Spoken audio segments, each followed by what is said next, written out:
Hello नमस्कार दोस्तों, मैं डॉक्टर साहिब आप सभी का स्वागत करता हूं। और आज के इस वीडियो इस सेशन में मैं आप लोगों के लिए वो एक निंजा तकनीकी लेकर आया हूं जिसके अंतर्गत आपको पता चलेगा कि रीड के अंतर्गत 30 में से 30 नंबर कैसे लाएं और पेपर की खोपड़ी में हम छेद कैसे करें। तो महादेव की सौगंध, मुकाबला बड़ा टक्कर का होने वाला है।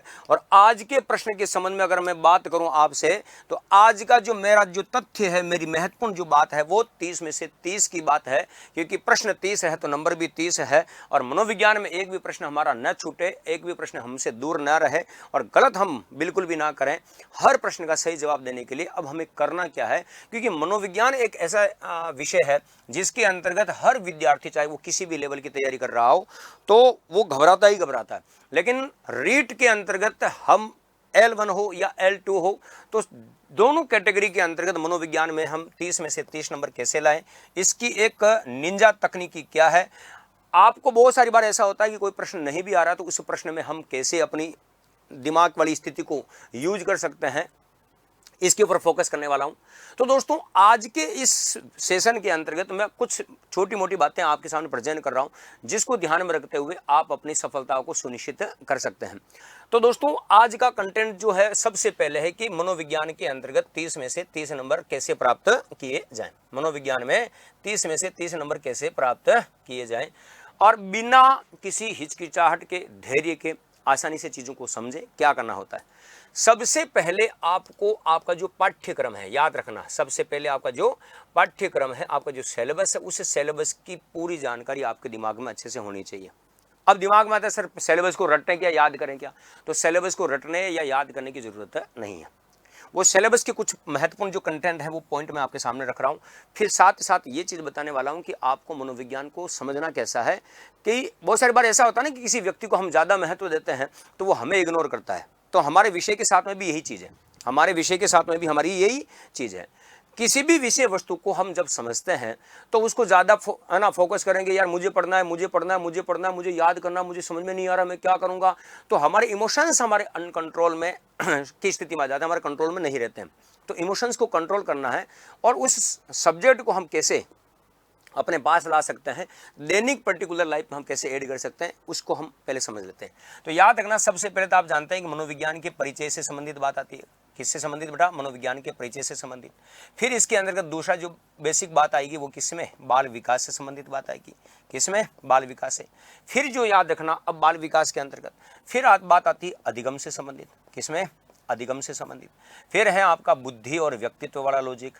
कौन सा? बुद्धि और व्यक्तित्व वाला लॉजिक। इसी के साथ में आप अच्छे से जानते हैं, ठीक है, इसी के साथ में एक चीज यहाँ पर भी हम चिंतन को जोड़ सकते हैं। यहाँ पर हम तर्क, चिंतन और समस्या समाधान की बातों को ऐड कर सकते हैं। समस्या समाधान की बातें यहाँ पर ऐड ऑन हो सकती है, ठीक है। अब समस्या समाधान की बातें यहाँ तक ऐड ऑन होगी। इसी बात के आगे हम अभिप्रेरणा, कौन सा दोस्तों? अभिप्रेरणा। और अभिप्रेरणा के साथ में समायोजन की बातें हो गई। कौन सा? समायोजन की बातें हो गई। फिर आता है आपका विशिष्ट बालक, जिसे हम विविध अधिगमकर्ता के नाम से जानते हैं। विशिष्ट बालक। कौन सा बालक? विशिष्ट बालक, ठीक है, विशिष्ट बालक। अब विशिष्ट बालक के बाद में आपका जो सबसे महत्वपूर्ण एक चैप्टर बनता है, जिसके अंतर्गत मापन मूल्यांकन, मापन मूल्यांकन, ठीक है। मापन मूल्यांकन के अंतर्गत CCA को देखेंगे आप। मापन मूल्यांकन का अर्थ परिचय देखेंगे। CCA के अंतर्गत देखेंगे उपलब्धि परीक्षण देखेंगे। कौन सा बेटा? उपलब्धि परीक्षण का लॉजिक देखेंगे।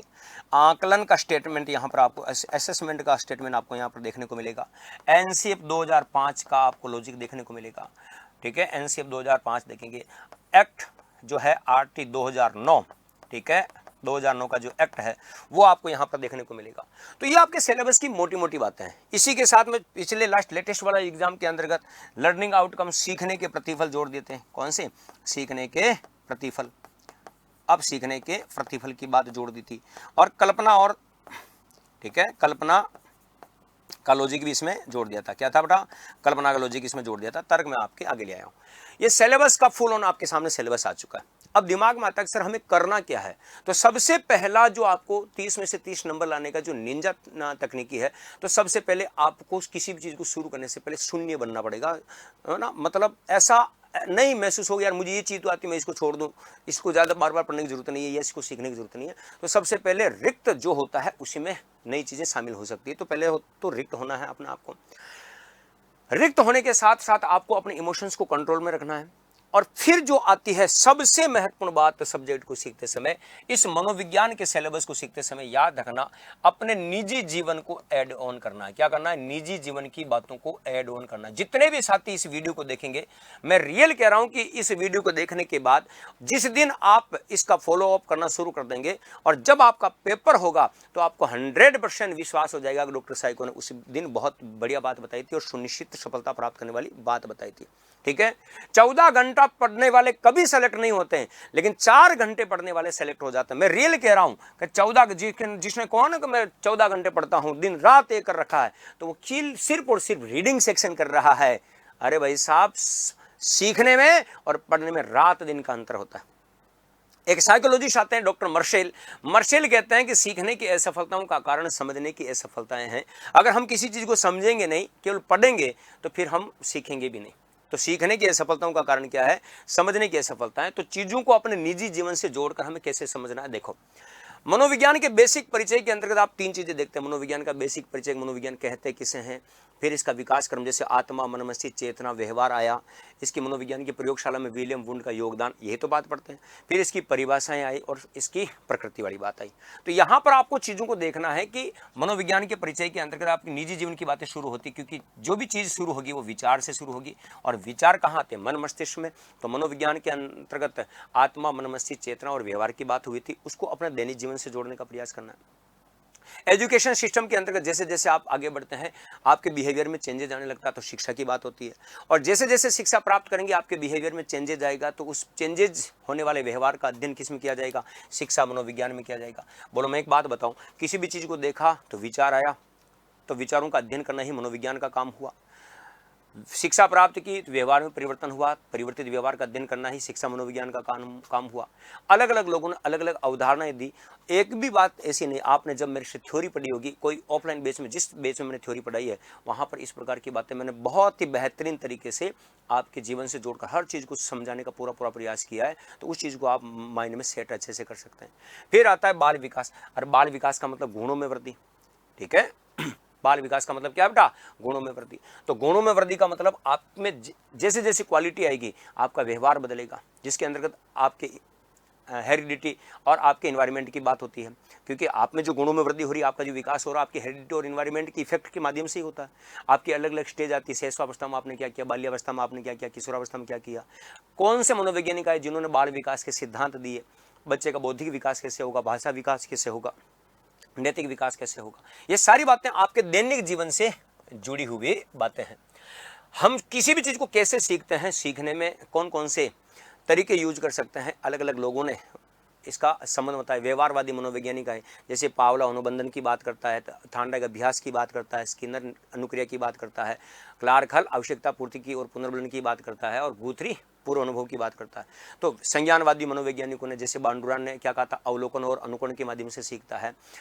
जेरोम ब्रूनर कहता है कि बालक खुद रिसर्च करता है, अन्वेषण करता है, खोज करता है, फिर सीखता है। तो ऐसे जो सीखने के जिन जिन जो स्टेटमेंट आए हैं, वो स्टेटमेंट में आपको ये थिंक करना है कि क्या ये जो कह रहा है मेरे ऊपर ये बात लागू हो रही है या नहीं हो रही है। आप जब पैदा हुए थे, बुद्धि लाए थे, सोचने समझने की योग्यता लेकर आए थे, तो सोचने समझने का काम हम किस प्रकार से करते हैं। फिर बुद्धि के जो प्रिंसिपल आते, सिद्धांत आते, उसमें यह बताया गया बुद्धि का निर्माण आखिरकार कैसे होता है। व्यक्तित्व, बोलो अपने आप को अच्छा दिखाना, है ना, एक दूसरे को प्रभावित करना, जिसमें फिजिकली और मेंटली, शारीरिक और मानसिक गुणों का वह संगठित स्वरूप जिसे हम समाज में स्थापित करते हैं। तो बोलो हम हमारे व्यक्तित्व में किन किन गुणों को जोड़ सकते हैं। व्यक्तित्व का वर्गीकरण फिजिकली स्ट्रक्चर के आधार पर किसने दिया, चिंतन के आधार पर किसने दिया, समाज शास्त्रीय गुणों के आधार पर किसने दिया। तो अलग अलग लोगों ने जो बातें बताई, क्या वो आपके जीवन से पर लागू होती है या नहीं होती है।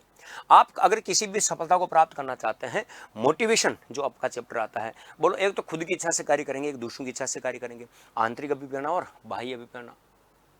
अभिप्रेरणा का वर्गीकरण किसने किया? अभिप्रेरणा का जो सिद्धांत है, जिसके अंतर्गत अलग अलग लोगों ने ये कहा कि व्यक्ति जो कार्य करता है इसकी वजह से, जैसे स्वास्थ्य की वजह से, आत्मसंकल्प की वजह से, लक्ष्य की वजह से, आवश्यकता की पूर्ति की वजह से, चालक की न्यूनता की वजह से, प्रणोदन की वजह से। तो ये सारी बातें किसमें देखने को मिलती है? मोटिवेशन में। और मोटिवेशन हमें कार्य करने के लिए हित प्रेरित करने वाली प्रक्रिया है। एडजस्टमेंट, जिंदगी की सारी आवश्यकताएं पूरी नहीं होती तो हमें समय परिस्थिति के अनुसार उनमें बदलाव करते हुए कुछ जुगाड़ भिड़ाना होता है। जिसे हम चाहें वो नहीं मिला तो फिर जो मिला उसी से काम चलाया। बोलो, जिंदगी के अंतर्गत हम हर जगह एडजस्टमेंट करते ही करते हैं। तो ये हमारे जीवन से जुड़ा हुआ भाग। आप जब क्लास में थे तो आपकी क्लास में पढ़ने वाले कई बच्चे थे। कोई होशियार था, कोई पिछड़ा था, कोई शारीरिक पिछड़ा था, कोई मानसिक पिछड़ा था, कोई समस्यात्मक था, कोई अंगूठा चूसने वाला था। तो हर बच्चे को आपने देखा है, तो उसमें क्या क्या क्वालिटी आपको महसूस हुई उसको अपनी पर्सनल लाइफ से जोड़ो। मापन मूल्यांकन के अंतर्गत आपको एक चीज हमेशा ध्यान रखनी है कि जो कार्य आपने शुरू किया है उस कार्य की समाप्ति से पहले आपको इस बात का पता हो जाना चाहिए कि जिस उद्देश्य को ध्यान में रखकर मैं इस कार्य को शुरू किया हूं वो कार्य की वजह से उस उद्देश्य की पूर्ति हो रही है या नहीं हो रही है।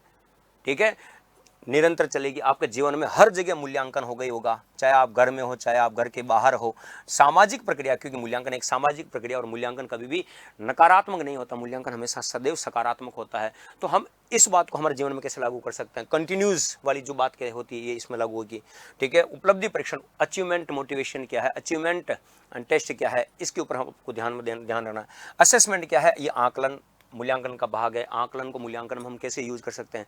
कार्य करते समय कौन सा आकलन होता है, कार्य समाप्ति के बाद कौन सा आकलन होता है, इसके ऊपर बात होती है। एनसीएफ 2005 का निर्माण क्यों किया गया, किसके लिए किया गया, किसने किया, क्या समितियां थी, हर बात आपकी पर्सनल लाइफ से जुड़ी हुई है। आरटी एक्ट, निःशुल्क एवं अनिवार्य शिक्षा अधिकार अधिनियम जो बना है, उस अधिनियम के अंतर्गत कहाँ से बच्चे शुरू, कहाँ से कौन से बच्चे की शिक्षा शुरू होगी, कहाँ तक चलेगी, पिछड़े बालकों के लिए क्या प्रावधान है, अनुसूचित जाति जनजाति के बच्चों के लिए क्या, जनरल कैटेगरी के लिए क्या है, आय सीमा क्या है, हर प्रकार की बातें इसके अंतर्गत। आप जब जैसे जैसे इन चीज़ों को अपने पर्सनल लाइफ से जोड़ोगे चीज़ें आसान होती जाएगी। सीखने के प्रति पर आपने काम तो किया है, लेकिन जिस लेवल का आपने काम किया उस लेवल का आपको लर्निंग आउटकम मिला कि नहीं मिला, प्रतिफल मिला कि नहीं मिला, लाभ मिला नहीं मिला, उसके बारे में बात होगी। और कल्पना वगैरह सारी चीज इसके साथ जुड़कर आती है ना। तो दोस्तों, जब तक आप किसी भी चीज को दैनिक जीवन के व्यवहारिक ज्ञान से जोड़कर सीखने का प्रयास नहीं करोगे तब तक हमारी चीजें हमसे दूर रहती है।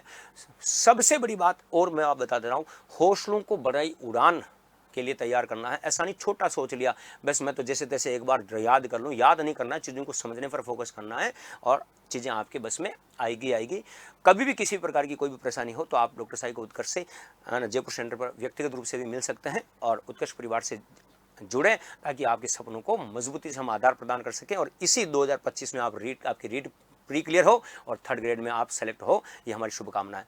दोस्तों, उत्कर्ष हमेशा अपने विद्यार्थियों के हित को ध्यान में रखते हुए नई चीज हमेशा इनोवेट करता रहता है। तो इसमें याद रखना, दिवाली ऑफर इस बार उत्कर्ष आपके लिए लेकर आ रहा है। तो इस दिवाली ऑफर के अंतर्गत आपको याद रखना 24 से 3 नवंबर तक, 24 अक्टूबर से 3 नवंबर तक उत्कर्ष फैमिली लेकर आ रही है आपके लिए फ्लैट कितना, अप टू 90% का डिस्काउंट।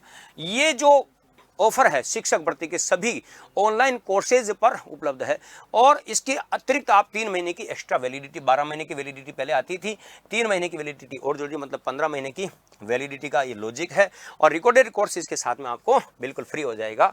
तो दोस्तों, उत्कर्ष आपके सपनों को साकार करने में आपके लिए सदैव तत्पर रहता है। तो फिर देर किस बात की, अभी ज्वाइन करें उत्कर्ष के ऑनलाइन कोर्सेज और अपने सपनों को साकार करें। थैंक यू वेरी मच, धन्यवाद।